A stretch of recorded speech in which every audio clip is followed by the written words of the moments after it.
Good morning, everyone. You're listening to the Voice of Saskatoon, and I'm your radio host, Rashid Ahmed. And we are super excited to have wonderful cricket player from all over the world. And last week or a couple of weeks ago, we had players from UK, Germany, and today we have players from Norway, Finland, UK, and I'm from Canada actually. So it's a lovely weather in Canada. A lot of people are going outside and walking because it's the season when we go and do sports activities. So we wish that we will be playing outside and doing some activities, sports activities such as cricket, soccer, or other things. But again, on the other side, make sure that you are safe and making 2 meter of distance or the advice which are given by the government of Saskatchewan or any government where you live. Without any further delay, so we will start our show. And we do have exciting co-hosts, actually two of them joining us from UK. And so our first co-host is Talha Tariq, and the other co-host is Mubariz Ahmed. Thank you very much for joining us today and helping us out. Thanks very much. Okay. So I think we will start our show. So I will give it to Mubaris to give the introduction first, and then we will move forward from there. So our program, hi everyone. So our program will be in Urdu language and will like summarize at the end of the day, at the end of show, will summarize into English as well. So आज हमारे साथ बहुत ही exciting celebrities भी कह सकते हैं और legends भी कह सकते हैं और senior member senior crew of the cricket industry हमारे साथ मौजूद हैं और उनके अंदर सबसे पहले मैं आपको तारुफ करवाना चाहूँगा। कहते हैं कि कुछ होते हैं लोग जो क्रिकेटर होते हैं और कुछ होते हैं जो क्रिकेटिंग सेलिब्रिटीज होते हैं और कुछ होते हैं जो कि क्रिकेटिंग जो होते हैं वो लेजेंड होते हैं और उन सब के बाद आते हैं हमारे क्रिकेट गुरु जिनको हम गुरु कहते हैं कि हमारे गुरु हैं क्रिकेट के। तो बहुत से लोगों के लिए जो गुरु हैं वो अनीस भट्ट साहब। तो अनीस भट्ट साहब के लिए मैं ये कहना चाहूँगा कि इन्होंने अपना ज़िंदगी का सफ़र जो शुरू किया फैसलाबाद समनाबाद से स्टार्ट किया था। ये समनाबाद के रिहायशी थे उस वक्त और उसके बाद 97 में ये मूव जर्मनी। तो इनका सफ़र शुरू हुआ जर्मनी से 2008 तक का सफ़र जो था इनका यूरोपियन क्रिकेट लीग भी इन्होंने खेली। इन्होंने पहला मसरूट कप खेला जर्मनी की नुमाइंदगी करते हुए। फिर उसके बाद इन्होंने दूसरा जब खेला तो ये उनके लिए बड़े बाबरकत साबित हुए अपनी टीम के लिए कि दूसरे IMCT इंटरनेशनल मसरूट कप टूर्नामेंट के अंदर इन्होंने अपनी टीम को टाइटल जितवाया। उसके बाद ये मूव हो गए यहाँ यूके में और यूके में 2013 के अंदर फिर ये साबित 2013 के अंदर फिर टाइटल यूके के नाम रखा। तो जहाँ टाइटल उन्हीं का नाम है। तो वेलकम अनीस भट्ट साहब टू आवर शो। और अस्सलाम वालेकुम। वालेकुम सलाम। और आप अपनी जिंदगी का सफर किस तरह देखते हैं और किस तरह हमारे नाज़रीन और सामीन को बताना चाहिए कि आपने अपना जिंदगी का सफर किस तरह, क्या मुश्किलात आई, क्या चैलेंजेस आए और क्या कि आप आज इस मुकाम पर पहुंचे। जी अस्सलाम वालेकुम to everyone. First of all क्योंकि बचपन जो है वो फैसलाबाद में गुजरा और क्रिकेट जो है वो फैसलाबाद से शुरू की। टैंकी वाली ग्राउंड वो जो मशहूर थी बोरी वाली ग्राउंड से। तो असल में छोटी उम्र में ही अल्लाह ताला ने कुछ इस तरह की शॉट्स या इस तरह की कुछ चीज़ें दे दी कि जल्दी बड़ी टीम में पहुंच हो गई। और फिर मैं तकरीबन सबसे जूनियर था उस वक़्त अपनी टीम में जब शुरू की मैंने हॉट बॉल क्रिकेट। तो फिर गेम बेस पे कॉलेज स्कूल में दाखिला हुआ। नंबर तो बहुत अच्छे थे लेकिन उनका स्टैंडर्ड बहुत हाई था, इसलिए फिर क्रिकेट को ज्वाइन करना पड़ा। और उसके बाद उसी स्कूल की कप्तानी भी की मैंने 2 साल इन 90 और 91 में।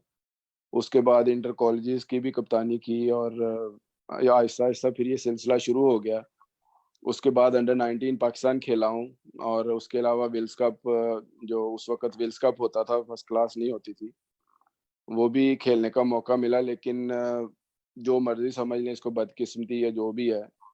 तो क्योंकि मैं लास्ट 3 ईयर 91 से 93 तक फैसलाबाद का टॉप स्कोरर था।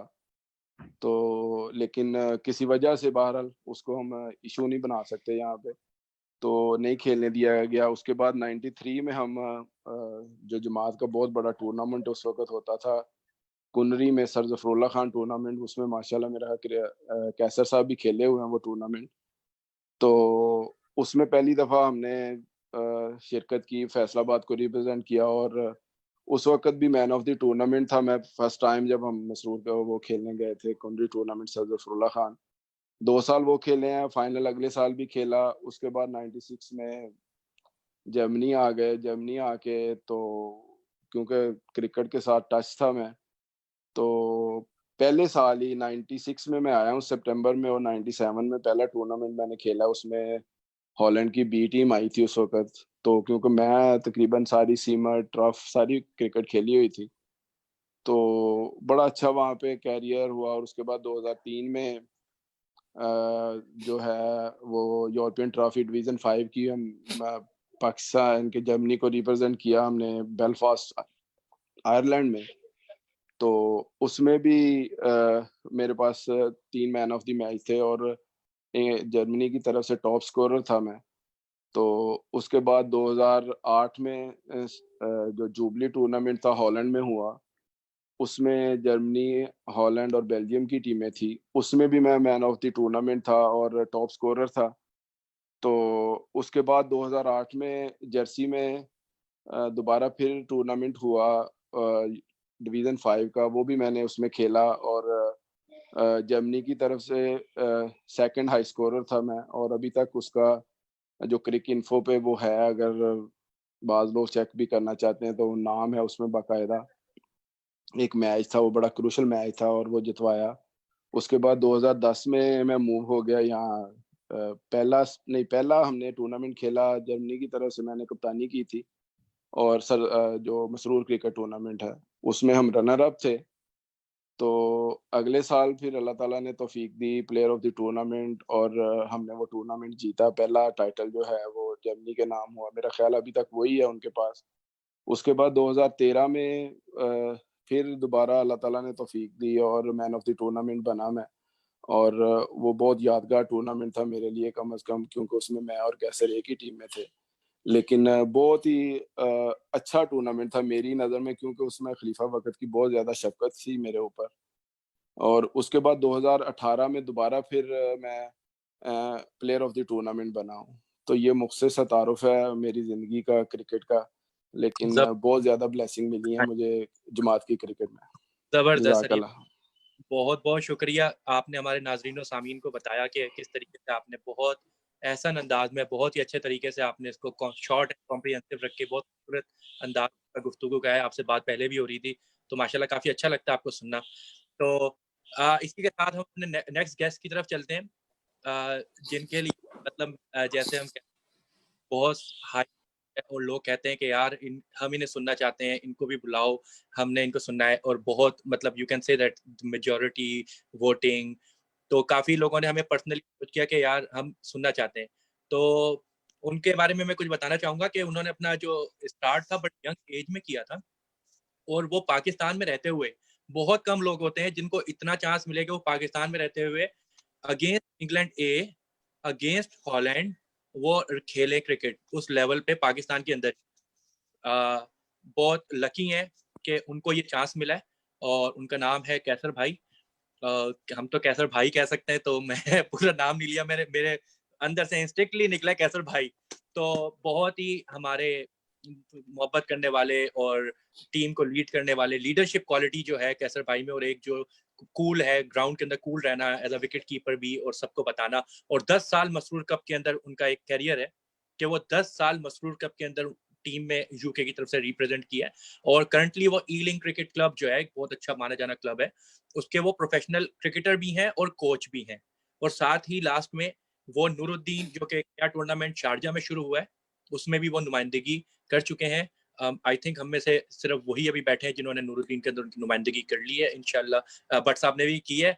इंशाल्लाह भट्ट साहब, मेरा भी नंबर है अगला। तो वेलकम टू आवर शो कैसर भाई। अस्सलाम वालेकुम। बहुत बहुत शुक्रिया आपका मुझे इनवाइट करने के लिए। तो क्रिकेट कैरियर की अगर बात करूं तो वो तो तकरीबन मैं आज सोच रहा था कि 33-34 इयर्स का है। तो मैंने बहुत अर्ली एज से क्रिकेट स्टार्ट की थी, जैसे स्कूल में, कॉलेज में। लेकिन इसे मैं काफ़ी शॉर्ट कर देता हूँ आपके लिए। मैंने अंडर 19 से स्टार्ट किया अपनी क्रिकेट इस्लामाबाद क्रिकेट एसोसिएशन से, और उसके बाद मैं लेवल मतलब जो ओडीआई होते हैं, विल्स कप और कैज़म ट्रॉफी, इनके टोटल 50 मैचेस मैंने खेले। ये तकरीबन 10 इयर्स का था जब मैंने स्टार्ट किया। अराउंड 1990 में मेरा डेब्यू हुआ था और 2003 तक मैं ये क्रिकेट खेलता रहा, यहाँ आने से पहले, इंग्लैंड आने से पहले। और उसमें मैंने जो आपने अचीवमेंट का पूछा था, तो उसमें मैंने मैच एक खेला था अगेंस्ट साहिवाल की टीम के, जिनके कप्तान थे वकार यूनस, और मैं इस्लामाबाद क्रिकेट एसोसिएशन का कैप्टन था, और हमने वो मैच विन किया था।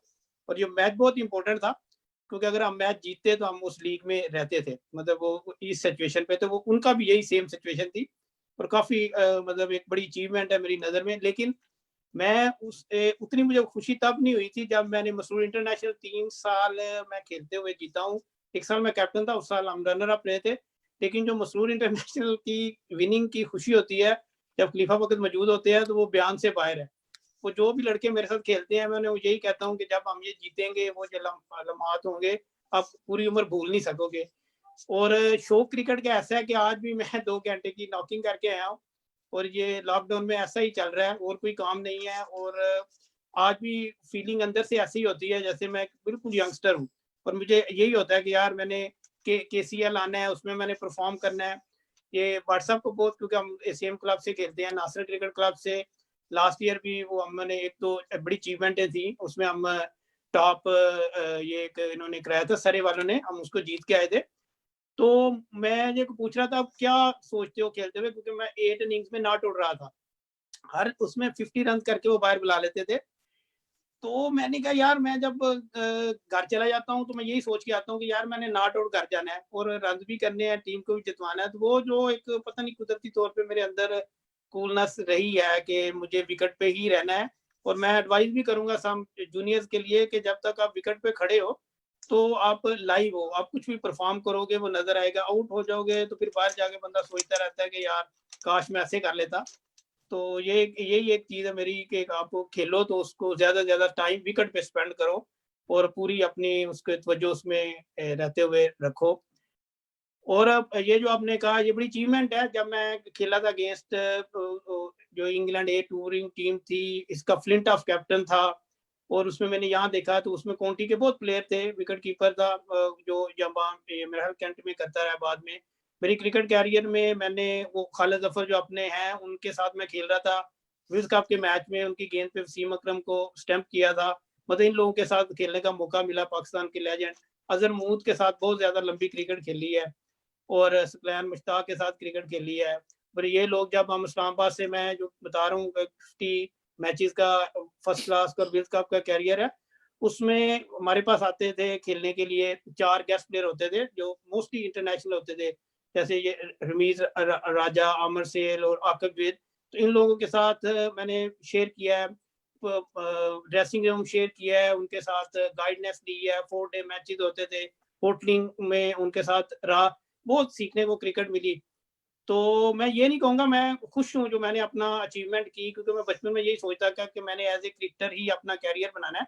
और सो फार मैं बड़ा खुश हूँ अभी भी, शुक्र अल्हम्दुलिल्लाह, एज ए प्रोफेशनल क्रिकेटर और कोच। मैं एक मतलब मेरी एक किस्म की लिविंग है उसमें, और साथ दूसरा बिजनेस भी है। लेकिन मैं शुक्र अल्हम्दुलिल्लाह बहुत खुश हूँ। लेकिन मैंने वही जो बात की है, जब ये सारी क्रिकेट एक साइड पे, और जब हम वो मसरूर जीतते हैं या खलीफा वक्त की देख रहे होते हैं हमें, और वो जो उनके साथ मेरी पिक्चर्स हैं घर में, वो एहसास है मेरा सारी उम्र का क्रिकेट में। और हम मतलब बहुत, इससे मैं अपने आप को जब थोड़ा सा लेट डाउन होता हूँ या समझता हूँ कि यार छोड़ू क्रिकेट, तो फिर इन चीज़ों को देख के घर में लगी हुई हैं, फिर मैं सोचता हूँ नहीं यार अभी मैं खेल सकता हूँ, जाऊँ। और हमेशा सोचता हूँ कि अच्छा यार, ये जो मतलब हमारे राफे जैसे अच्छे और अच्छे क्रिकेटर हैं, कि इनको कम्पीट करूँ, इनकी तरह परफॉर्म करूँ, कि अपने आप को लाइव रखूँ। तो इंशाल्लाह लगा रहूंगा जब तक हिम्मत है। तो अपनी दुआओं में याद रखें। जी कैसर भाई, इंशाल्लाह हमारी तरफ से भी आपको एक रिक्वेस्ट है कि आपने छोड़ना नहीं है क्रिकेट। कोचिंग आप इंशाल्लाह छोड़नी हमारे लिए भी एक सोर्स ऑफ इंस्पिरेशन और सोर्स ऑफ मोटिवेशन है आप। तो आपने क्रिकेट को जारी रखना है हमारे लिए। तो अब मैं हर एक के लिए बस एक मतलब कॉल अवे हूँ अब किसी किस्म का कोई बात टेक्निक आपने पूछनी है, विकेट कीपिंग का कोई प्रॉब्लम आ रही है, कोई शॉट खेलने में प्रॉब्लम आ रही है, तो जितना मुझे पता है मैं आपको जरूर बताऊंगा। अगर मैं आप तक पहुंच सका तो आके आपकी हेल्प करूंगा। मैं हाजिर हूँ हर वक्त। बहुत बहुत शुक्रिया मुबारिस। मेरे ख्याल में कुछ लाइव कमेंट्स भी आ रहे हैं और खालिद जफर साहब भी जो है वो लाइव देख रहे हैं आपका शो और वो कह रहे हैं माशाल्लाह ग्रेट शो और सारे लेजेंडरी प्लेयर्स मौजूद हैं यहाँ पे। तो और भी अगर कोई कमेंट्स हो तो मुबारिस वो गाए बाय गाए आप उसको शेयर करते रहना। Well noted. अब नेक्स्ट इंट्रोडक्शन देने जा रहे हैं तला साहब, तो तला साहब over to you. अस्सलाम वालेकुम रहमतुल्लाह। मैं अब जिस इंटरनेशनल प्लेयर का तारुफ करवाने जा रहा हूँ, उन्होंने बहुत छोटी उम्र से ही क्रिकेट खेलना शुरू किया और अल्लाह ताला ने उनको इतना नवाजा कि उनको ज्यादा टाइम भी नहीं मिला और छोटी उम्र में ही उनका नाम बन गया। और मैं उनका खुद भी नाम लेना चाहूंगा। उनका नाम है Haider Ahmed. Welcome to the show. और हमारे व्यूअर्स और लिसनर्स ये जानना जरूर चाहेंगे कि आपने इतनी ही कम उम्र में क्लब क्रिकेट से लेके मिसबाह उल हक की कप्तानी में खेला और वहां से आगे आप माशाल्लाह आपने नॉर्वे क्रिकेट को रिप्रेजेंट किया और अभी भी कर रहे हैं माशाल्लाह। आप जो आपने T20 ICC वर्ल्ड क्वालिफायर में जो आपने परफॉर्मेंस दी थी उसकी बिना पे आपको नॉमिनेट भी किया गया बेस्ट विकेट कीपर पे। तो आप ये सारा जर्नी बताएंगे और आप हमें मसूर टूर्नामेंट का भी बताएं कि आपने काफी अच्छा खेला और कैसा देखते हैं उनके यंग प्लेयर्स।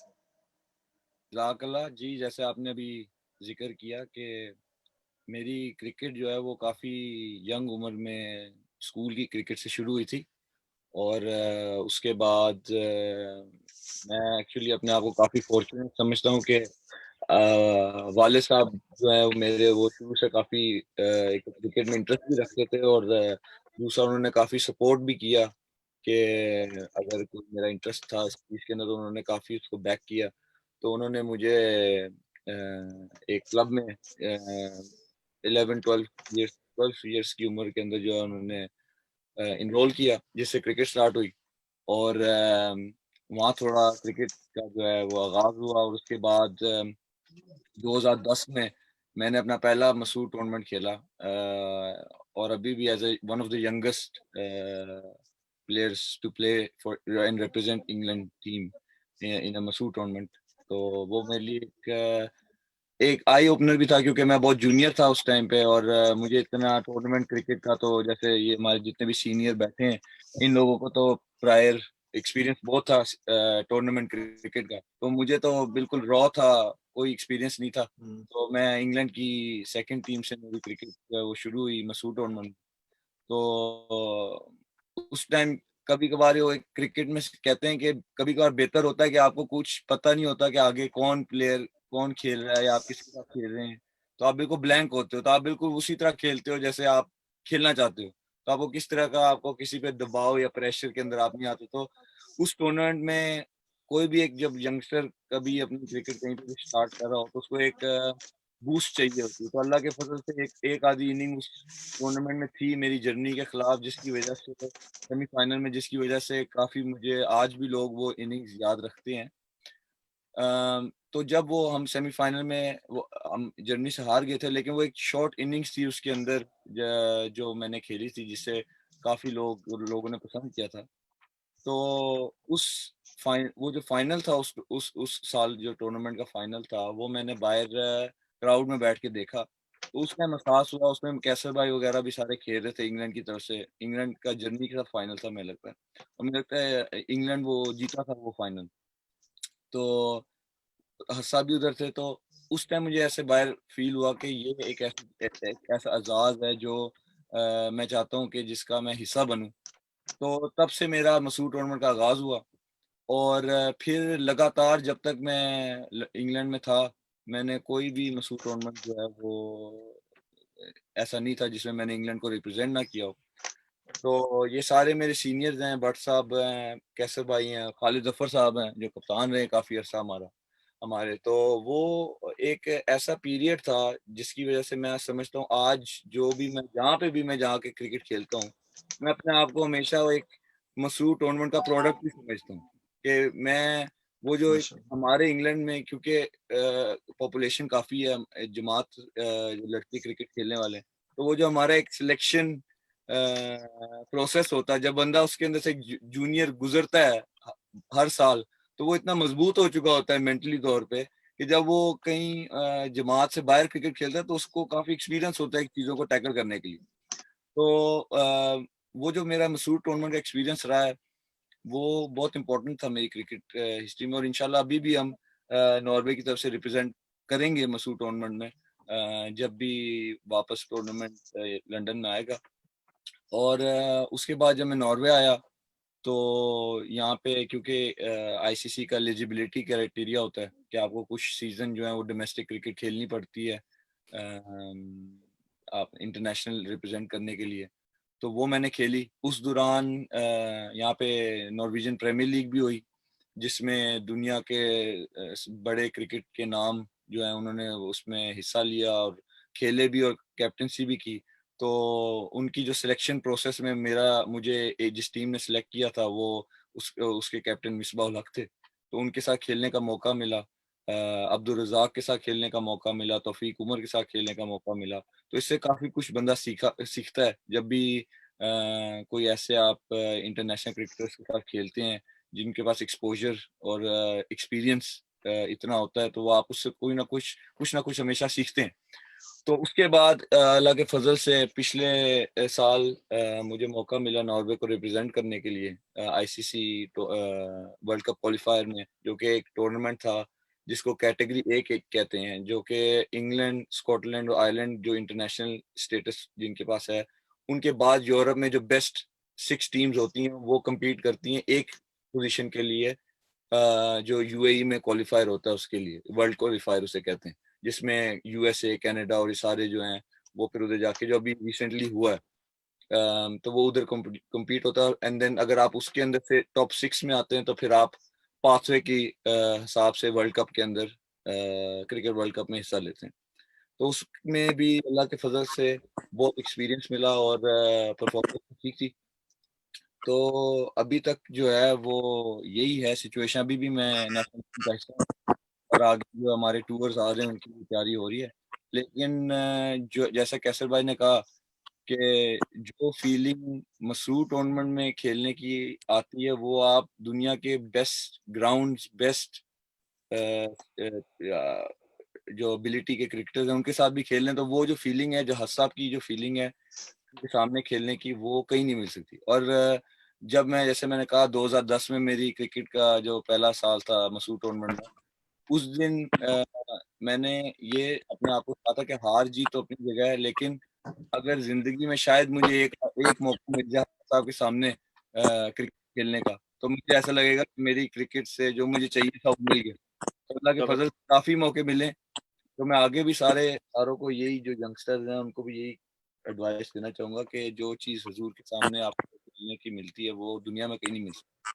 बहुत बहुत और शुक्रिया आपके लिए एक फैसल। और सवाल। नहीं, अभी हम आते हैं सवाल की तरफ तला, पहले हम इंट्रोडक्शन कर लेते हैं उसके बाद सवाल की तरफ आएंगे, ठीक है? या जज़ाकल्लाह। क्योंकि सवाल बहुत सारे आ रहे हैं, खालिद भाई की तरफ से भी आ रहे हैं, खालिद भाई कंटिन्यूसली सुन रहे हैं, उनके भी 2 सवाल हैं और भी दूसरे सवाल आ रहे हैं, मगर पहले इंट्रोडक्शन कंप्लीट कर लेते हैं और उसके बाद फिर हम गेस्ट की तरफ आएंगे, सवाल जवाब की तरफ। और जी, हमारे जी, पास बिल्कुल। टाइम बहुत है, जब तक गेस्ट थकेंगे नहीं उस टाइम तक रेडियो शो ख़त्म नहीं करना। ओके, सो हमारे जो नेक्स्ट गेस्ट हैं उनके मुतालिक मैं ये कहना चाहूँगा कि अगर फिनलैंड की बात हो और क्रिकेट की बात हो, और अगर उनकी बात ना हो तो जो है ये क्रिकेट की बात ही ना हो, क्योंकि इतने बड़े प्लेयर, इतनी जगह पे उन्होंने नुमाइंदगी की, और अगर फिनलैंड की बात हो, शुएब साहब की बात होना तो लाजमी है। तो हमारे साथ शुएब साहब मौजूद हैं, इन्होंने फिनलैंड नेशनल टीम के अंदर भी रिप्रेजेंटेशन की है, और आई बिलीव, अगर मैं रॉन्ग नहीं हूँ आप उसको करेक्ट कर देना, one of the youngest player जिसने जो है वो कप्तानी भी की है फिनलैंड की नेशनल क्रिकेट टूर्नामेंट में, नेशनल टीम की तरफ से T20 टूर्नामेंट के अंदर। और इन्होंने जो है वो 2018 के अंदर ICC world cup T20 European क्वालिफायर्स में भी खेला, और उसके बाद जो है वो डेनमार्क के अंदर इन्होंने एक सीरीज खेली 2019 के अंदर, और स्पेन के अंदर जो अभी रिसेंटली इन्होंने इनिंग्स खेली है वो 2019 के अंदर समर के अंदर खेली है। और मुझे पता है कि अब सारी क्रिकेट प्लेयर्स जो हैं वो एक्साइटेड हैं कि क्रिकेट स्टार्ट हो और हम जो है वो फील्ड के अंदर जाएं।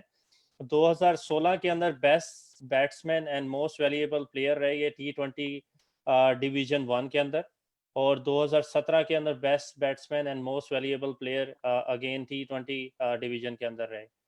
और इनको जो है वो इंटरनेशनल मशहूर क्रिकेट टूर्नामेंट खेलने का भी एजाज़ हासिल हुआ, और इन्होंने जो है वो लास्ट ईयर जो खेला है वो, लास्ट ईयर इन लोगों ने जो प्लेट टूर्नामेंट होता है उसके अंदर ये जर्मनी एक ही तरफ से हारे थे, लेकिन ये उसके अंदर भी जो है वो कप्तानी कर रहे थे। शिव साहब, वेलकम टू अवर शो। जी अस्सलाम वालेकुम। वालेकुम सबसे पहले तो थैंक यू मुझे शामिल करने के लिए इस शो में। और ये तो सारे गुरु बैठे हुए हैं क्रिकेट के, मेरा तो कह लें कि अभी कैरियर कुछ देर पहले स्टार्ट हुआ है। तो जहाँ तक क्रिकेट की बात है वो आपको पता ही है कि स्टार्ट तो टेप बॉल से ही होती है, जितने हम सारों ने खेली हुई है शुरू में। और रब्बा से ताल्लुक़ है, और हमारे घर के सामने ही जो है वो ग्राउंड हुआ करता था।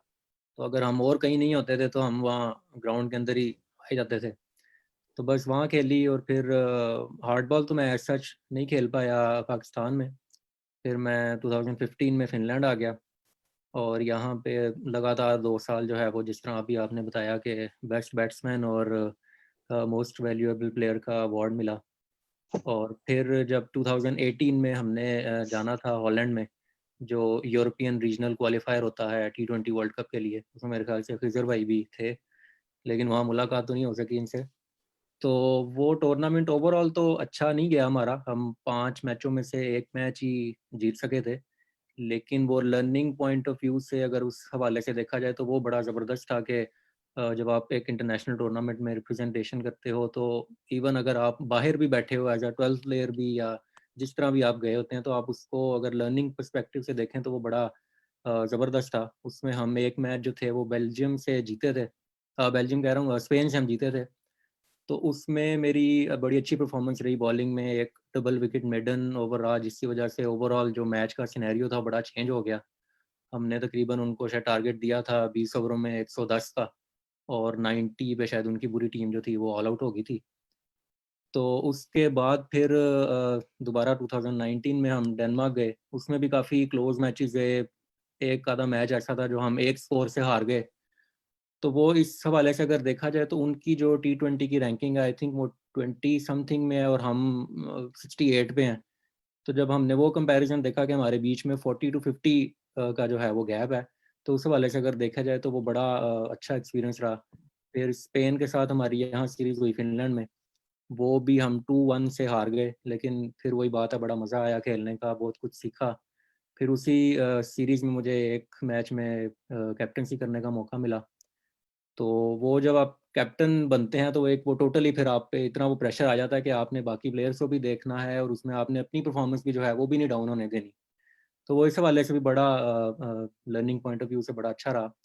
और जिस तरह बाकी सारों ने कहा है कि बाकी सारे टूर्नामेंट एक तरफ और जो मसरूर टूर्नामेंट है वो एक तरफ, तो ये आप जिस मर्जी से पूछ लें वो इस बात पे जो है वो एग्री करेगा। फर्स्ट टाइम जब हम आए थे मसरूर टूर्नामेंट पे 2016 में, तो उसमें हम सारे मैचेस में से एक मैच जीते थे मेरे ख्याल से फ्रांस से हम। तो उसमें मैं मैन ऑफ द मैच था। उस वक्त बड़ी ख्वाहिश थी कि हुजूर से जो है वो इनाम मिले, लेकिन उस टाइम वो ख्वाहिश जो है वो पूरी, खैर वो अभी तक नहीं हो पाई, लेकिन उस टाइम भी नहीं हो पाई। मेरे ख्याल से एंड टाइम पे फिर पता लगा कि हुजूर की कोई मसरूफियत हो गई है, तो वो हुजूर इस वजह से सेरेमनी में नहीं आ सकते।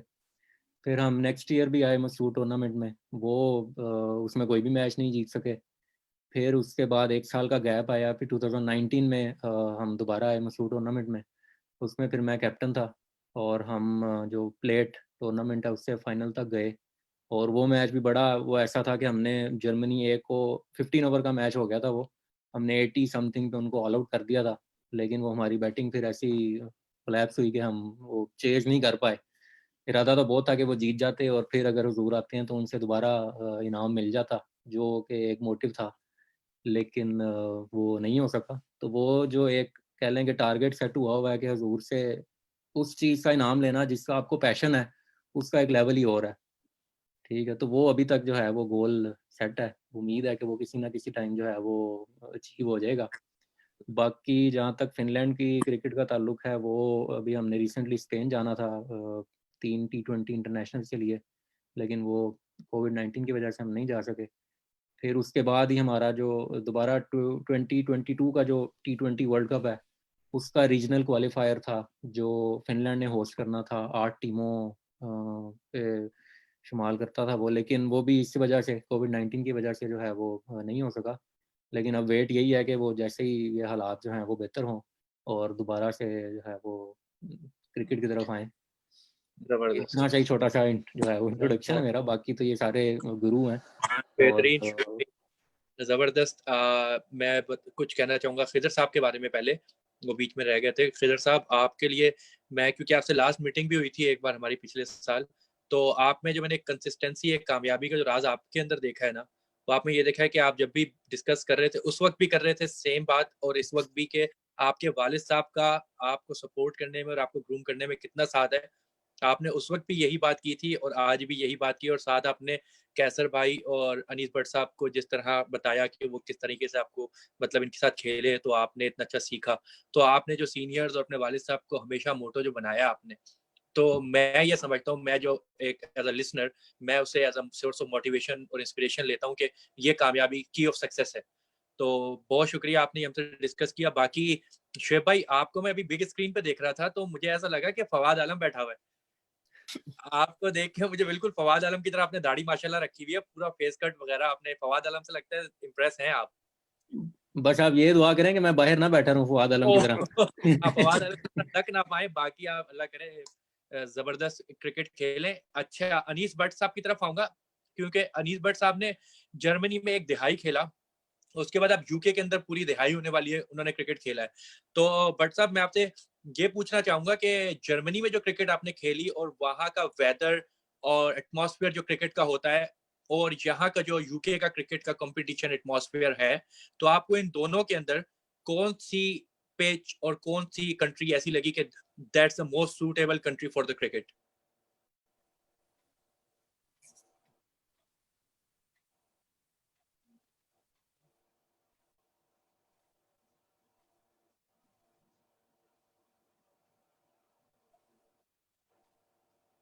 भट्ट साहब, आपका माइक म्यूट है।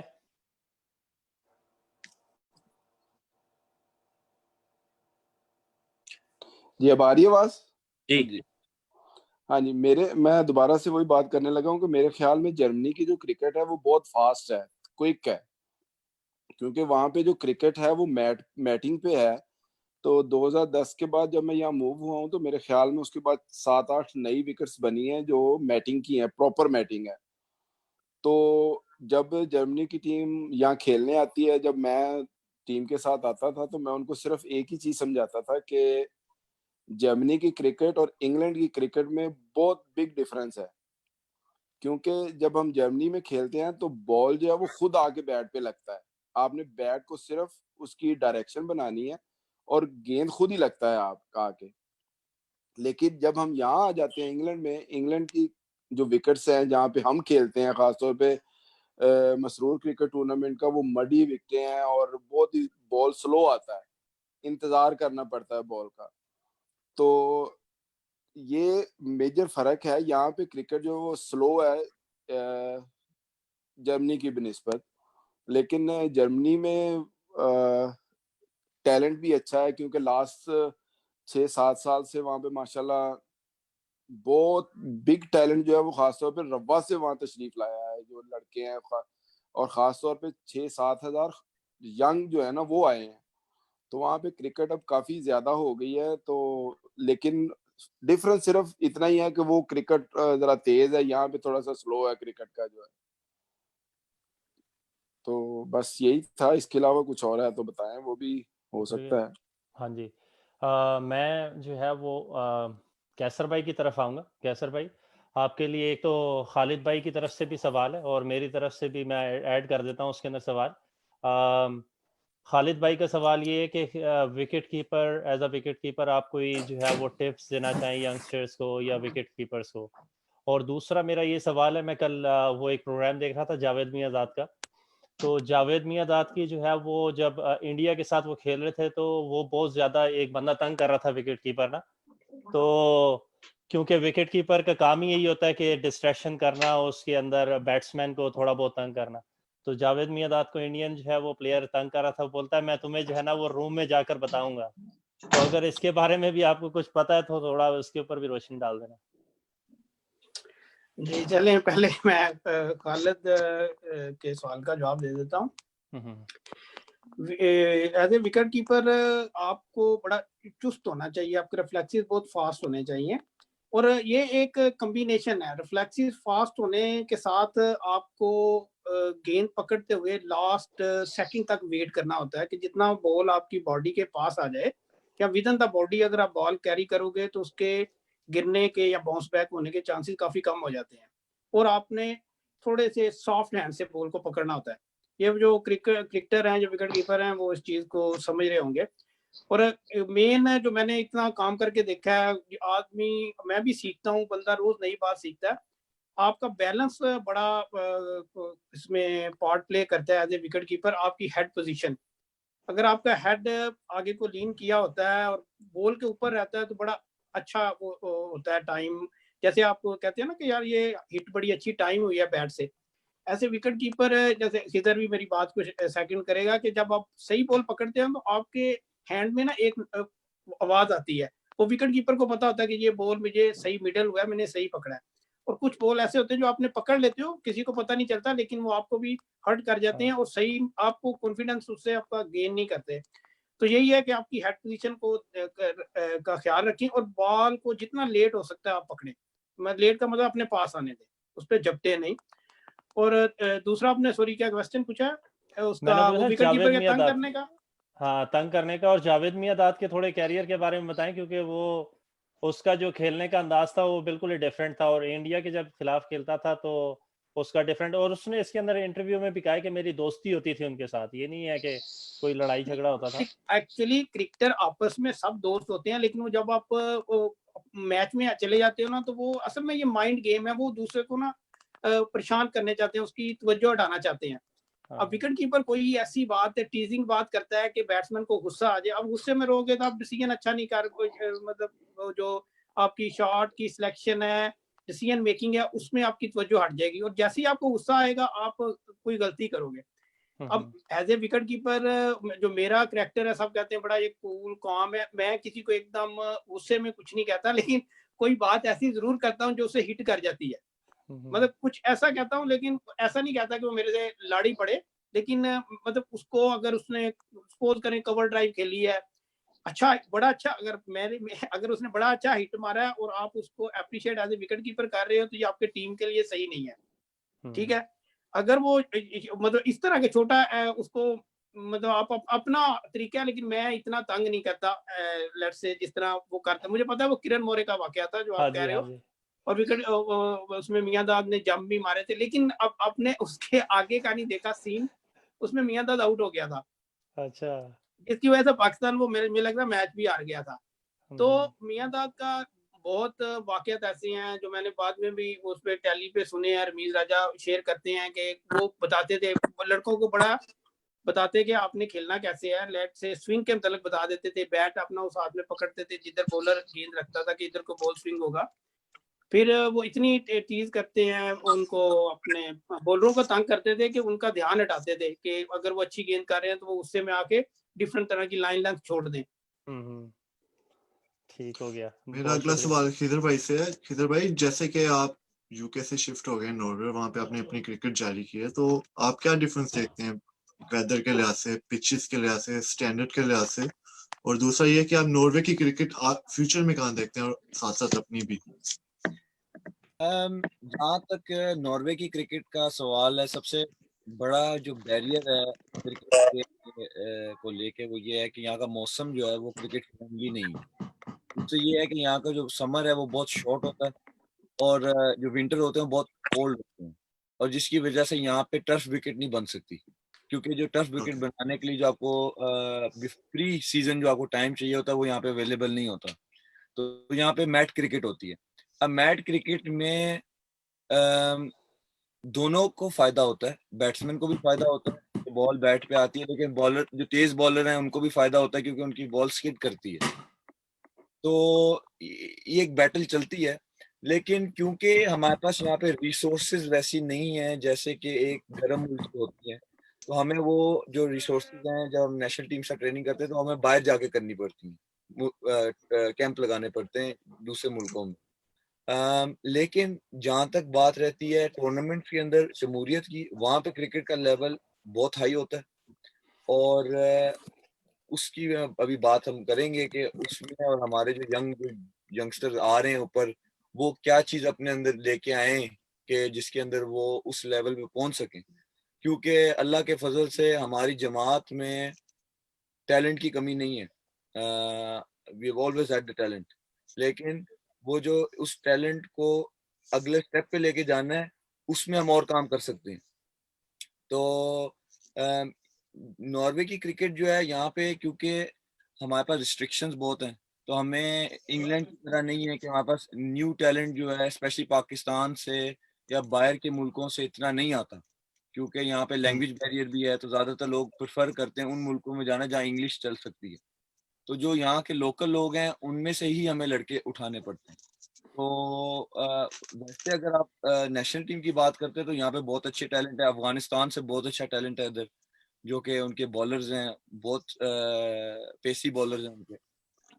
लेकिन जहाँ तक जमात का ताल्लुक है तो वो एक हमारी बड़ी एक क्लोज निट कम्युनिटी है, क्योंकि यहाँ पे इतना इन्फ्लक्स नहीं है बाहर से नॉर्वे में इस वक्त। लेकिन जहाँ तक एक क्रिकेटर का जो है वो है इशू, वो ये है कि आप जितने भी हम यंगस्टर्स हैं उनको भी मैं यही कहता हूँ कि जो क्रिकेट है ना वो आपकी 80% अबव द शोल्डर्स है और 20% बिलो द शोल्डर्स है। टैलेंट है, लेकिन अब जैसे हम मसूद टूर्नामेंट 10 साल या 8 साल या 9 साल जितने भी खेले हैं, हमारे पास बहुत टैलेंटेड लड़के हैं, लेकिन जो हमारा डिफरेंस है, जैसे अभी मैं पिछली आप लोगों की रेडियो जो टॉक शो चल रहे थे, कनाडा जब रजा और सारे खालिद जफर साहब और सारे ऐसे, द रीजन के जो Canada they one more final is because जो कनाडा के पास 3 या 4 लड़के हैं, उनकी टैक्टिकल अवेयरनेस, उनकी जो एक्सिक्यूशन ऑफ प्लान्स है कि मैंने कब बाउंड्री मारनी है, मैंने कब नहीं मारनी, मैंने गेम को कैसे लेके चलना है, वो हमसे बेहतर है उस सेंस में।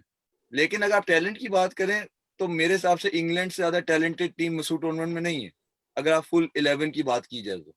लेकिन बस वो जो थोड़ा जो माइंड जो रिलेटेड जो है, वो अगर हम थोड़ा सा अपने आप में चेंजेस लेके आए तो थोड़ा वर्क करें, तो हर यंगस्टर जो है वो अपनी क्रिकेट को 20 to 30 to 40% और ऊपर लेके जा सकते। आपने इंग्लैंड की बात की तो 2018 में मेरे ख्याल से आपका मैच था यूएस से, तो इंग्लैंड मेरे ख्याल से हारी हुई थी राउंड में।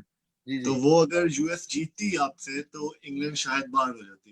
जी तो जी। काफी लोग कह रहे थे कि खिदर की मोहब्बत है इंग्लैंड की जो पुरानी, बस तो वो नॉर्वे को कम जिताया तो इंग्लैंड के लिए ज्यादा खेला वो लड़का। बस वो एक अल्लाह ताला का फजल ही था, क्योंकि हम चिप, वो जैसे कहते हैं चिप्स वर डाउन, तो हमारी काफी ऊपर से विकेट गिर चुकी थी।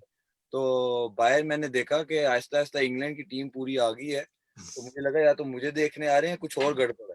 तो फिर पता चला कि डू और डाई सिचुएशन हो गई है कि अगर हम हार जाते हैं तो ये टूर्नामेंट से बाहर हो जाते हैं। तो फिर तो एक एडेड रिस्पॉन्सिबिलिटी आ गई थी कि किसी तरीके से जो मेरी टीम है उसको भी तो टूर्नामेंट में आगे इंशाल्लाह लेके जाना है। तो वो नहीं, लेकिन वो बस एक अल्लाह ताला का करना था। लेकिन हार कई दफा हो जाता है, कई दफा नहीं आप एक्सिक्यूट कर पाते। तो I think I was just fortunate कि on the day it worked out, लेकिन कई दफा नहीं होता। तो जस्ट बिल्कुल। अब मैं शेब भाई की तरफ आऊँगा। शेब भाई, आपके पास यानी एक्सपीरियंस भी है और कप्तानी का भी मौका मिला, और आपने भी जिक्र भी किया कि कप्तानी जो है वो टफ हो जाती है, प्रेशर आ जाता है। तो जब आपको पहली दफ़ा जो है वो सेलेक्ट किया गया नेशनल टीम के लिए, T20 के लिए, तो आपकी फीलिंग क्या थी? और थोड़ा बहुत कप्तानी के बारे में भी कोई टिप्स अगर आप दें हमारे साथ शेयर करें। जी, जब मैं सिलेक्ट हुआ था तो उस टाइम हमने जाना था हॉलैंड, वो आईसीसी का टूर्नामेंट खेलने के लिए। तो ऑफ कोर्स आपको एक वो खुशी होती है, और आपके अंदर का जो एक वो ऑलरेडी आपका पैशन होता है गेम को लेके, तो आप बड़ा खुश होते हैं कि आप पार्टिसिपेट करेंगे। और आप बेशक जिस मर्जी कंट्री में हैं, और अगर आप उसी नेशनल टीम को रिप्रेजेंट करते हैं तो वो एक टोटली एक डिफरेंट फीलिंग होती है। वो बेशक आप फिनलैंड में हैं या पाकिस्तान में, जहाँ पे भी हैं। तो बड़ी खुशी हुई थी। और वो उसके बाद जहाँ तक ताल्लुक कैप्टनसी का है, उसमें जो मैं चीज़ करता हूँ, जब भी अगर मैं किसी टीम को कैप्टन कर रहा होता हूँ, तो पहले तो मैं ये भूल जाता हूँ कि मैं कैप्टन हूँ।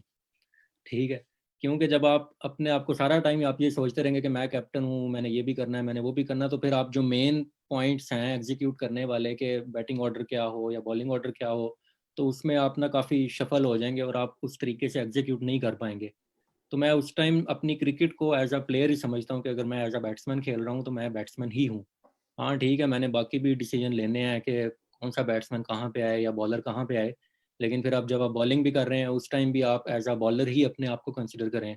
हाँ, आपका ध्यान होता है कि आपने फील्ड पोजीशंस भी देखनी है और बाकी बॉलर के साथ भी जो है वो कांटेक्ट में रहना है कि भाई तुम्हें कहाँ पे प्लेयर चाहिए कहाँ पे नहीं चाहिए। और इसमें एक और जो चीज़ है वो, जब मैं मसूर टूर्नामेंट पे भी आया और मैंने जब फिनलैंड की कैप्टनसी की तो उसमें 4 से 5 बल्कि हाँ 5 शायद जो थे वो प्लेयर वो यूके के थे। तो जब आप उनको जानते ना हो और आपने उनके साथ क्रिकेट ना खेली हो ना, तो एक ये फिर बड़ा बीच में एक बैरियर आता है और आपने उसको कैसे टैकल करना है। तो उसका फिर बेस्ट जरिया ये होता है कि आप उनके साथ ज़रा ना थोड़ा शुगल मुगल लगा लें, थोड़ी दोस्ती टाइप कर लें, ताकि आपको आइडिया हो जाए कि यार अच्छा एक अब आप एक लेवल पे आ गए हैं। तो हम 6 लोग जो थे वो फिनलैंड के थे और वो 5 जो थे वो यूके के थे।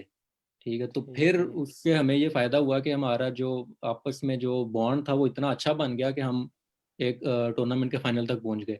वरना अगर आप देखें कि ये जो वर्ल्ड 11 वगैरह के इस तरह के मैचेस होते हैं उसमें वो हर टीम का टॉप प्लेयर आया होता है, लेकिन जब वो एक बॉन्ड बनता है तो कई दफ़ा वो उस तरह डेवलप नहीं हो पाती टीम। वो इंडिविजुअल प्लेयर बहुत अच्छे होते हैं लेकिन जब वो टीम में फिर आगे खेलते हैं तो वो उस तरह से फिर परफॉर्मेंसेज जो है वो नहीं निकलती। तो मेरे ख्याल से इसका बेस्ट जरिया ये होता है कि आप अपने प्लेयर को भी समझें कि वो क्या एक्सपेक्ट कर रहा है। ठीक है, तो उस हवाले से फिर अगर आप उसको लेके चलें तो फिर बड़ा फायदा होता है। जबरदस्त। इसके साथ अनीस भट्ट साहब से मैं कुछ सवाल करना चाहूंगा, डिटेल सवाल है कि म्यूट हो गया आपका। एक सेकंड। यूके के जो हमारे यंगस्टर्स हैं भट्ट साहब, जी जी। इसमें किस तरीके से यूके के आप यंगस्टर्स को बताएंगे कि क्या करें और क्या पोटेंशियल आप खुद देखते हैं कि वो यंगस्टर्स में है कि वो आगे मसूर कप को ले लें या कि दुनियावी क्रिकेट को ले लें, कि वो किस तरीके से आगे जा सकते हैं, क्या गोल है उसका, वो बता दीजिए। मेरे ख्याल में यूके में बहुत पोटेंशियल बहुत है। कैसर साहब भी, कैसर भाई भी मेरे ख्याल में इस बात से एग्री करेंगे कि जब आप किसी जूनियर को, खास तौर पे मैंने इंग्लैंड में देखा है, जर्मनी में मैंने कम से कम नहीं देखा था। पाकिस्तान में तो माहौल ही बिल्कुल डिफरेंट है, वहां पे आप किसी को दबा के गुस्से से कोई चीज समझा सकते हैं। तो एक दो दफा मुझे ऐसे मौका मिला है नेट में, एक टीम थी मैं नाम नहीं लेना चाहता, मैं वहां खेल रहा था तो नेट प्रैक्टिस हो रही थी, मैंने ना एक बॉलर देखा, उसका एक्शन बहुत अच्छा था। तो मैंने, अहमदी था बच्चा, मेरा ख्याल है 16-17 साल उम्र थी, लेकिन हाइट बहुत अच्छी सी, बिल्कुल प्रॉपर एक बॉलिंग एक्शन था उसका। मैंने ना उसको साइड पे किया, मैंने कहा बेटा मेरी बात सुनो, आपका एक्शन बहुत अच्छा है, जब आप विकेट से दूर होके बॉल करते हो ना, आपका बॉल सही गिरता नहीं है। तो आप अगर विकेट के साथ से बॉल करोगे ना, बिल्कुल करीब से जाओ अंपायर से और गेंद करो, तो आपका गेंद बिल्कुल एंगल पे गिरेगा और आपकी आउट स्विंग बहुत छोटी होती है और बहुत कामयाब स्विंग है ये, छोटी स्विंग जो है। तो अच्छा, उस बच्चे ने 2 बॉल किए तो ठीक हो गया, उसने बहुत अच्छी बॉलिंग 2 बॉल किए। तो मैं ना उसको छोड़ के आके पीछे खड़ा हो गया, तो मेरे से 3 कदम साइड पे होकर कह रहा, कहता ये मोटा सा बंदा है, पता नहीं ऐसे ही बातें कर रहा है, इसको पता है नहीं क्रिकेट। अच्छा, मैंने सुन लिया, मैं चुप करके खड़ा हो गया। मेरे साथ अनवर साहब खड़े थे, कैसो भाई जानते हैं उनको। तो मैंने उनको बताया, मैंने कहा ये बच्चा किनका है? उन्होंने बताया जी कि फलां का बच्चा है, माशाल्लाह बड़े अच्छे ओहदे पे है जमात में। मैं चुप कर गया, मैंने कहा इसकी क्रिकेट खत्म हो गई। और आप यकीन करेंगे, सिर्फ उस बच्चे ने उस साल खेला है, उसके बाद उस बच्चे का पता ही नहीं। हालांकि मेरा था कि यार अगर ये बच्चा थोड़ा सा और पॉलिश हो जाए ना, ये जमात की क्रिकेट बड़ी अच्छी खेल सकता है। मसला ये है कि जब आप किसी जूनियर को बताते हैं ना, अगर वो सीखने वाला है। हाँ जी। इस जगह मैं सिर्फ एक मेंशन करूंगा, एक बच्चा है हमारा हारिस, माशाल्लाह विकेट कीपर है, वो बहुत अच्छा विकेट कीपर है, हैरी बोलते हैं उसको। सही। मेरे पास एक दफा 2 साल पहले की बात है, मेरे पास आ, क्योंकि मैं इसलिए उसकी एक एग्जांपल देना चाहता हूँ कि जो बच्चा सीखना चाहता है, जी जी फिर जरूर। उसको सिखाने का दिल भी कहता है कि नहीं यार इस बच्चे को बताओ। जबरदस्त। मुझे कहता बर साहब, मुझे आप बताएं मैं क्या करूं। मैंने कहा तुम पुशअप कितने लगा सकते हो?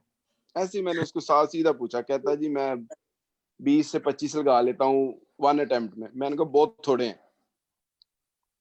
तो मैंने कहा एक तो बैठक लगाओ, क्योंकि आपका काम ही उठक बैठक का है, आपने बैठना उठना है और कुछ नहीं है। ग्रिप आपकी उस वक्त होगी जब आपके पाँव आपका साथ देंगे।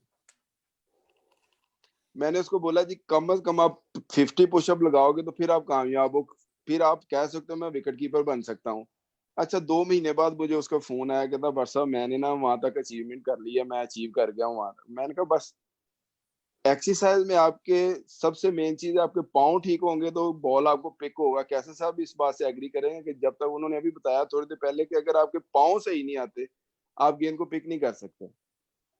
तो जूनियर जो है मेरे ख्याल में अगर कोई उनको सीनियर बताए तो उनको सुनना चाहिए कि यार वो जो बात कर रहा है वो एक्सपीरियंस से बात कर रहा है, उसने एक टाइम गुजारा है क्रिकेट में, उसको ऊंच नीच का सारा पता होता है। लेकिन अगर वो बात को सुने और बाद में उस चीज का मजाक उठाए वो बच्चा कभी नहीं सीख जी। सकता मेरी नजर में। अनीस साहब, बिल्कुल। इससे ये पता चला कि मतलब रिस्पेक्ट ऑलवेज, लाइक श्रीधर साहब का भी मैंने मेंशन किया कि रिस्पेक्ट जो है ना वो इंसान के लिए बहुत ही काम करती है। मुबाज भाई मैं ओके। एक बात यहाँ पे और मेंशन करना चाहता हूँ इसी हवाले से कि जर्मनी में मुझे इत्तेफाक हुआ ऐसे ही ना, एक छोटा सा वाकया तो नहीं सुनाऊंगा, मैं बस बात करने लगा हूँ। वो प्लेयर ना मेरे साथ थोड़ा सा गाली गलौज पे उतर आया, बॉलर था, लेग ब्रेक बॉलर था।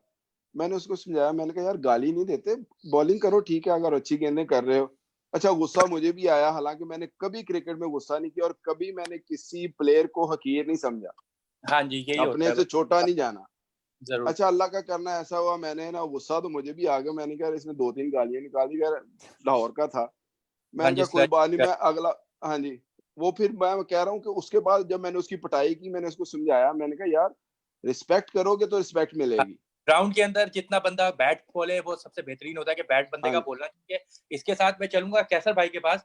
कैसर भाई, आपके लिए एक सवाल आया है कि आपने पाकिस्तान लेवल में भी बहुत क्रिकेट खेला है और आपने फिर यूके में भी खेला है, तो आपने अंडर 19 भी खेला है कैसर भाई। तो आप किस तरह देखते हैं कि मतलब पाकिस्तान की क्रिकेट एज अंडर 19 जहां तक भी आपने खेली है उसको, और यूके को किस तरीके से आप देखते हैं कि 10 साल का तजर्बा आपका आईएमसीटी का भी है और पाकिस्तान का भी तजर्बा है, तो इन दोनों के तजर्बात को देख के कंपैरिजन अगर करें कि पाकिस्तान भी क्रिकेटिंग लैंड है और UK is a national sports, उसका यही है क्रिकेट, तो आप किस तरीके से देखते हैं इसे?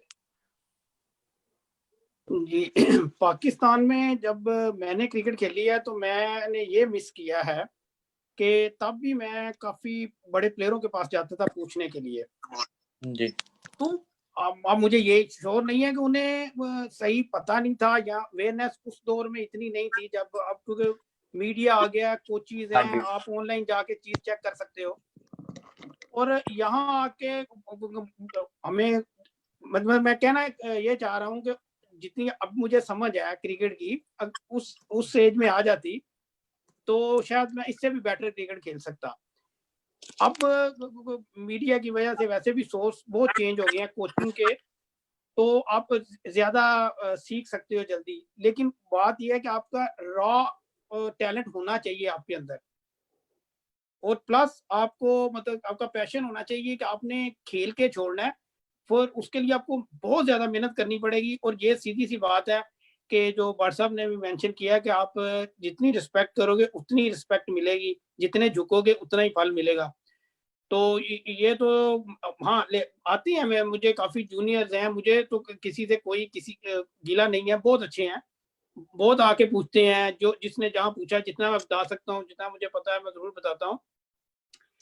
तो अब इंग्लैंड की क्रिकेट बहुत ऑर्गेनाइज है अगर मैं कंपेयर करूं पाकिस्तान की क्रिकेट के साथ। यहाँ अगर एक स्टैब्लिश है, लेट्स सी, अब प्रीमियर लीग का एक क्रिकेटर है जो लीग क्लब क्रिकेट खेल रहा है, वो पाकिस्तान के लेट्स से आप कहें कि फर्स्ट क्लास क्रिकेट के लगभग का प्लेयर होता है। क्योंकि यहाँ टेक्निक और क्योंकि गेंद को स्विंग कर रहा होता है, आप थोड़ी सी गलती करते हैं आप आउट हो जाते हो। पाकिस्तान में निस्बतन थोड़ी इजी थी क्रिकेट। हाँ, वहाँ डिफरेंट चैलेंज है। पाकिस्तान में आपको खेलने के लिए आपको स्पिनर को खेलना बहुत अच्छा आना चाहिए। वो मैच शुरू होता है, साथ ही एक बड़ा एक्सपीरियंस वाले स्पिनर आ जाते हैं जो लाइन लेंथ नहीं छोड़ते, तो आपको उनको टैकल करना, वहाँ फिर आपका फुटवर्क, आपका बैलेंस बॉडी का, फिर मतलब मुझे ऐसे लगा कि मैं पाकिस्तान में 20 साल क्रिकेट खेल के आया, मैंने कई बेसिक्स मेरे फंडामेंटल में गलतियां थी। जो भी ऐसा ऐसा जब एज बड़ी, लोगों से बातें हुई, यहाँ आके देखा, प्लेयरों से मिले, जो गोरे शुरू में बताते, जब मैं स्पेशली अवेयरनेस वहां से जब मैं कोचिंग कोर्सेज करने गया और डिफरेंट कोचिज से बातें की, फिर थोड़ा पता चला कि यार ये फंडामेंटल थे जिन पे हमने काम ही नहीं किया। तो ये फ़र्क है कि अब लेकिन क्योंकि मैं यहाँ हूँ इतनी देर से, मैं नहीं कह सकता कि उनमें पाकिस्तान में अब ज़ाहिर बात है इतने कोचिज़ हैं, मीडिया का दौर है, लोग अच्छी तरह आ रहे होंगे। जैसे अब अगर आप बाबर आज़म को देखो तो उसकी टेक्नीक तो उससे अच्छी क्या टेक्नीक होगी? वो मतलब इतने फास्ट बॉलिंग और स्पिनर के अगेंस्ट ऐसे खेलता है जैसे कोई बात ही नहीं है। बिल्कुल। हेलो? जी, आवाज़ आ हाँ रही है आपकी। हाँ जी। सॉरी, मैंने कहा वो शायद कट गया। हाँ जी। ठीक है कि मैं अभी नहीं, कंटिन्यू रखूँ? जज़ाकल्लाह। और राना अरफान शहजाद साहब लिखते हैं कि कैसर भाई is the great player and he has a special record that he is the one only player who participated in first 10 Masroor cricket tournament from England. तो माशाल्लाह आपकी तो हिस्ट्री है और आपने हिस्ट्री क्रिएट की है। तो जज़ाकल्लाह सारों को सुनने का। मेरे ख्याल में नेक्स्ट क्वेश्चन तलहा की तरफ से, और उसके बाद हम वाइंड अप करेंगे शेख साहब के बाद। जी खिदर भाई, आपके लिए एक सवाल है कि जितना भी आपका क्रिकेटिंग करियर है, चाहे वो जमाती हो चाहे वो दुनियावी हो, उसमें से आपकी फेवरेट इनिंग कौन सी है अब तक की और क्यों है? ये मेरी इनिंग की बात हो रही है, जो मैंने देखी है इनिंग मसूर टूर्नामेंट की बात हो रही है। नहीं, आपकी हो रही है। मुझे लगता है कि जो मेरी जर्नी के खिलाफ इनिंग थी, जो मेरे पहले मसूर टूर्नामेंट में थी, वो अगर आप टेक्निकल लिहाज से पूछे तो शायद अमेरिका वाली इनिंग जो थी वो ज्यादा उस पर प्रेशर था, लेकिन क्योंकि वो मेरी पहली इनिंग थी और उसकी वजह से मेरा एक प्लेटफॉर्म बना जिसकी वजह से मैं वापस इंग्लैंड की टीम में अगले साल खेला और फिर वहां से मेरी जर्नी शुरू हुई। तो मेरे लिए वो हमेशा बहुत स्पेशल रहेगी। और वो मेरा पहला मसूर टूर्नामेंट के साथ इंटरेक्शन था, तो इस वजह से वो जो इनिंग है वो मेरे लिए जो है सबसे इम्पोर्टेंट रहेगी। और अगर वो तब आपका कॉन्फिडेंस बूस्ट ना होता, तो फिर आप किस तरह अप्रोच करते क्रिकेट को? क्योंकि आपने कहा कि मेरा पहला साल ही काफी अच्छा गुजरा, जिसकी वजह से मैं जो हूँ वो हूँ, लेकिन अगर वहां पे आपको थोड़ी मुश्किलात आती तो आप किस तरह अप्रोच करते हो? और अगर जो करते हैं इस तरह की जिनकी सिचुएशन पड़ती है, तो उनको आप क्या मशवरा देंगे कि अगर आप कभी नहीं भी चलते और आप छोटे हो? ये बहुत एक अहम सवाल है, और जैसे भट्ट साहब और कैसर भाई ने बोला है कि यंगस्टर जो हैं उनको हमेशा अपॉर्चुनिटी सीख करनी चाहिए कि वो कब और किस टाइम चीजें सीख सकते हैं, क्योंकि कुछ ना कुछ हार में भी सीखना चाहिए और जीत में भी सीखना चाहिए, और अपने आप का एनालिसिस करना चाहिए कि वो क्या चीज जो है वो नेक्स्ट गेम के लिए इम्प्रूव कर सकते हैं अपने अंदर। जो मेरी थ्योरी रही है हमेशा से वो ये है, और जो कि हम जिस सिलेक्शन प्रोसेस से गुजरते हैं हर साल, हर दिसंबर जनवरी में, जब मैं इंग्लैंड में था तो हमारा प्रोसेस था वो ये था कि हमारे टैलेंट पूल में हमेशा 5-6 प्लेयर ऐसे होते थे जो आप कहते थे कि ये अबव द रेस्ट हैं, क्योंकि इनकी क्वालिटी जो उनकी होती थी वो एक्स्ट्राऑर्डिनरी क्वालिटीज होती थी, और वो इस्टेब्लिश प्लेयर होते थे, जिनमें कैसर भाई एक हैं, क्योंकि उन्होंने इतना लंबा अरसा कीपिंग की और एक बहुत अच्छी उनकी परफॉर्मेंसेज रही हैं इंग्लैंड के लिए। लेकिन उसके बाद जो आपके 25 से 30 लड़के होते थे वो 19-20 का फर्क होता था उनमें, किसी हर दूसरे लड़के एक जैसे थे, लेकिन आप किसी को सिलेक्ट करना किसी को नहीं करना। तो जो मेरे जेहन में होता था हमेशा वो यही होता था कि मैंने किस तरह अपने आप को अपने अंदर कुछ ऐसी लेके नहीं जो I bring more to the table, कि मैं क्या ऑफर कर रहा हूँ टीम को। तो इसी वजह से कुछ सालों के बाद जो है वो, क्योंकि मैं फील्डर हमेशा से अच्छा रहा हूँ, तो मैंने फिर कहा कि अब अगर मैं एज अ बैट्समैन सिर्फ खेलूं तो एक टीम में जगह बनानी बहुत मुश्किल होती है, लेकिन अगर आप as a wicketkeeping option लेके आते हैं अपने अंदर तो वो एक आपका एक एडेड बोनस होता है। और अल्लाह का फजल ये है कि वो जब मैंने कीपिंग के अंदर परस्यू किया, मैंने कैसर भाई से भी काफी दफा कीपिंग के ऊपर डिस्कशन हुई है हमारी, जब मैं इंग्लैंड में था इनसे भी काफी टिप्स मैंने कीपिंग के लिहाज से लिए हैं। तो उसमें मुझे काफी जो है अल्लाह ताला ने फजल किया उसके ऊपर, और मेरा जो एक नेचुरली आप कह लें कि वो एक मेरी उसमें इतनी मेहनत नहीं है, वो एक नेचुरल एबिलिटी कीपिंग की जो है वो मेरे अंदर गिवन आई है, उसमें मेरा कोई वो नहीं है कि मैंने कोई ज्यादा उस पर हार्ड वर्क किया, क्योंकि मैं बहुत लेट आया हूँ कीपिंग के अंदर। तो बहुत जितने बहुत यंगस्टर्स हैं उनको मैं सिर्फ ये कहना चाहूंगा कि हार्ड वर्क से ना डरें, क्योंकि यही जो हम मसूर टूर्नामेंट में से गुजरते आए हैं इसी ने ही आज इतना ज़हन को थोड़ा मजबूत किया है कि हम अब गेम अवेयरनेस ज्यादा आ गई है और प्रेशर सिचुएशंस को हम ज्यादा इजी हैंडल कर सकते हैं। बहुत बहुत शुक्रिया sir. Last question of the show मैं कहूँगा, क्योंकि टाइम की कमी की वजह से हमें जो है वो स्किप करना पड़ेगा जो रैपिड फायर क्वेश्चन है। तो लास्ट क्वेश्चन शेप आपकी तरफ से कि आप भी अपनी कोई यादगार इनिंग जो इंटरनेशनल मसरूर क्रिकेट टूर्नामेंट में आपने खेली हो उसका कोई जिक्र करें और आपकी क्या फीलिंग थी उसमें। मेरे ख्याल से पहली तो जब हम फर्स्ट टाइम आए थे मसूर टूर्नामेंट में, उसमें जिसमें हम फ्रांस के साथ मैच जीते थे, उसमें मैंने आई थिंक 70 समथिंग किया था। लेकिन अगर मैं पर्सनली देखूं तो जर्मनी के खिलाफ जो मेरी इनिंग थी वो 30 समथिंग थी, क्योंकि मेरे ख्याल से वो जर्मनी की मेन टीम थी और उनके बॉलर बहुत अच्छे थे। अभी जिस तरह पहले भी बात हो रही थी ना, जब आप थोड़ा सा ब्लैंक जाते हैं ना किसी टीम के साथ खेलने के लिए और आपको ऑपोजिशन का पता नहीं होता या बॉलर का नहीं पता या बैट्समैन का नहीं पता, तो आप अपना नेचुरल गेम जो है वो वहाँ पे खेलते हैं। जब आपको पता हो कि यार उस टीम के बॉलर बड़े फास्ट हैं या उस टीम के बैट्समैन बहुत अच्छे हैं, तो आप ऑटोमेटिकली ना थोड़ा सा डाउन हो जाते हैं या वो डर का फैक्टर आ जाता है या वो आपकी परफॉर्मेंस उस लेवल की नहीं होती। तो वो जब मैं जर्मनी के साथ खेले और मेरा 30 समथिंग था, तो उसके बाद मुझे कुछ यूके के दोस्त मेरे मिले और उन्होंने कहा कि तुमने उनके खिलाफ खेला है। तो मैं फिर उनको कह रहा था कि शुक्र है आप लोग मुझे मैच से पहले नहीं मिले, वरना अगर आप लोग मुझे पहले मिलते और कहते कि यार उनकी तो बॉलिंग लाइनअप बहुत अच्छा है, तो शायद मैं उतना, बेशक वो 30 समथिंग स्कोर था लेकिन वो चूंकि शॉट्स वगैरह प्रॉपर थी तो इस वजह से वो मुझे बड़ी अच्छी लगी। फिर उससे बाद रिसेंटली जो है जो हम अभी लेट फाइनल तक पहुंचे थे, उसमें फिर हॉलैंड के खिलाफ जो हमारा सेमीफाइनल था, उसमें मेरी 55 था आई थिंक 30 समथिंग बॉल्स पे। तो वो मेरे ख्याल से वो बड़ी मुझे अपनी इनिंग्स पसंद है कि आपने किस टाइम अपना जो है वो गो करना है, किस टाइम आपने रोकना है। मेरे ख्याल से तकरीबन 150 या 60 का टारगेट था जो हमने उनको दिया था 15 ओवर्स में।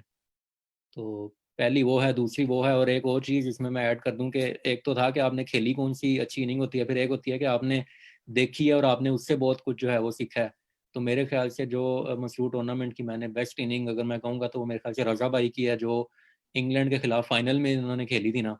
तो वो हमने बाहर बैठ के देखी थी और हमारा जो है वो दिल यही कर रहा था कि ये इनिंग खत्म ही ना हो, क्योंकि एक एंड पे विकेट गिरी जा रही है और उस बंदे को पता था कि किस टाइम मैंने बाउंड्री मारनी है, किस टाइम मैंने सिंगल लेना है, किस टाइम मैंने क्या करना है। तो वो बड़े आराम से उन्होंने वो मैच बनाया, हुजूर भी उस टाइम मौजूद थे। तो मेरे ख्याल से वो जो इनिंग है वो मसूर टूर्नामेंट की जो मैंने देखी है वो बेस्ट है। उससे आप जितना सीखें वो मेरे ख्याल से कम है। जबरदस्त शुएब भाई। इसी के साथ मैं बस ये इसको रैप अप करूंगा इस राउंड को, और साथ में कुछ कहना चाहूंगा कि जिस तरीके से ये प्रोग्राम की सीरीज स्टार्ट हुई भी है, होपफुली कि आप लोग एंजॉय भी कर रहे होंगे इस सीरीज को। और इसके साथ साथ हमारी एक जो वर्चुअल गेट टुगेदर हो रही है, जो एक कमी आ गई थी, इस साल मसरूर कप नहीं हो रहा था, तो उसको जितना हमारे सारे प्लेयर्स इंक्लूडिंग मी जितना हम लोग मिस कर रहे थे ऑल ओवर द वर्ल्ड, तो हमने ये डिसाइड किया था कि यार हम एक फैमिली गेट टुगेदर करेंगे। हम सब एक फैमिली हैं, तो हम एक गेट टुगेदर करेंगे मसरूर कप के जितने भी प्लेयर्स हैं। अब जो हमारा 5-6 वीक से ये प्रोग्राम चल रहा है, तो हमें ऐसा लग रहा है कि जो प्लेयर आता है वो ऐसे बयान करता है कि इमेजिनेशन में ऐसा लगता है कि हम ग्राउंड में रजा भाई की फाइनल देख रहे हैं, या फिनलैंड की ये जो शुएब भाई ने बताया वो कर रहे हैं, या खिजर भाई का या अनीस भट्ट साहब के शॉट्स देख रहे हैं, तो या कैसर भाई की कीपिंग तो फिर है ही बाला। तो इस तरीके से मतलब रजा भाई, अंसर भरवाना साहब और खालिद साहब और मुनीब बशीर साहब और फैसल राफे जितने भी हैं, मतलब हम लोग सारे बैठे हैं और इतनी लंबी सीरीज चली है कि हमें लग ही नहीं रहा कि इस साल मिस किया हमने मसरूर टूर्नामेंट को। कि और it's a blessing for us और it's an honour for us कि हमने एक मसरूर कप के टूर्नामेंट को इतना मतलब डिस्कस किया है, और इस साल हमने उसे बिल्कुल मिस होने नहीं दिया कि वो हमें जरा सा भी लगे कि इस साल हुआ नहीं। तो वेल एक चीज़ तो मिस की है हमने, हजरत साहब की जो प्रेजेंस होती है वो तो हमारे लिए एक बाइस हमारे लिए जो बरकत की बात होती है, तो वो तो डेफिनेटली हमने मिस की है। बिल्कुल जी राशिद। तो बस यही मेरे ख्याल में बहुत बहुत शुक्रिया सारे गेस्ट का, बड़ा मज़ा आया। मैं तो कहूँगा कि सारों से सीखने का मौका मिला, और यंगस्टर भी हमारे साथ मौजूद थे, उनकी परफॉर्मेंस के हवाले से भी, कैसर भाई, अनीस भाई के एक्सपीरियंस के हवाले से, खिज़र ने भी माशाल्लाह यंग टैलेंटेड प्लेयर है और लगता है फ्यूचर का कोच भी है। तो जिस तरह वो टेक्निक्स बताता है या टिप्स बताता है, और शुएब भाई आपकी भी कप्तानी, और आप जिस तरह यंगस्टर्स को अपनी कप्तानी में लेकर चल रहे हैं, तो बहुत बहुत शुक्रिया सारों का।